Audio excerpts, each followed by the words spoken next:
வேலை வாய்ப்பிற்கான 100% உத்தரவாதத்துடன் MBA படிக்க இன்றைய ஆட்சி பிசினஸ் ஸ்கூலில் சேருங்கள். நத்தம் அருகே ஆண்கள் மட்டும் பங்கேற்கும் கோவில் விழாவில் 50 கிடாக்கள் பலியிடப்பட்டது. திண்டுக்கல் மாவட்டம் நத்தம் அருகே உள்ள உளுப்பக்குடி கிராமத்தில் வேட்டைக்கார சாமிக்கு 50 ஆடுகள் பலியிடப்பட்டு அங்கேயே சமைத்து பக்தர்களுக்கு படையலிடப்பட்டது. ஆடுகளிலிருந்து வெட்டி எடுக்கப்பட்ட ஈரல் மற்றும் நுரையீரல் ஆகிய இரண்டையும் சமையலுக்கு பயன்படுத்தாமல் சாமிக்கு படையலிட்டு பூஜை செய்து வழிபட்டனர். பாரம்பரியமாக நடைபெறும் இத்திருவிழாவில் ஆண்கள் மட்டுமே கலந்து கொள்ள வேண்டும் என்ற நடைமுறை உள்ளது. நத்தம் சுற்றி உள்ள பகுதிகளைச் சேர்ந்த ஏராளமான ஆண் பக்தர்கள் இந்த திருவிழாவில் கலந்து கொண்டு வழிபட்டனர்.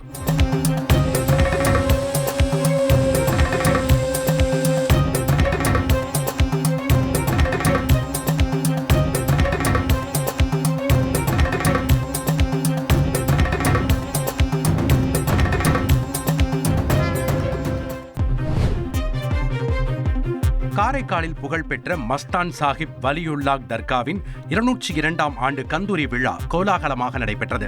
கந்தூரி விழாவின் முக்கிய நிகழ்வான மின் அலங்கார சந்தனக்கூடு ஊர்வலத்தில் ஏராளமானோர் கலந்து கொண்டனர்.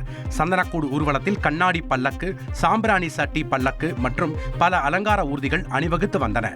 காரைக்கால், நாகை, திருவாரூர் உள்ளிட்ட மாவட்டங்களில் இருந்து ஏராளமான இஸ்லாமியர்கள் மற்றும் மாற்று மதத்தினரும் விழாவில் கலந்து கொண்டனர்.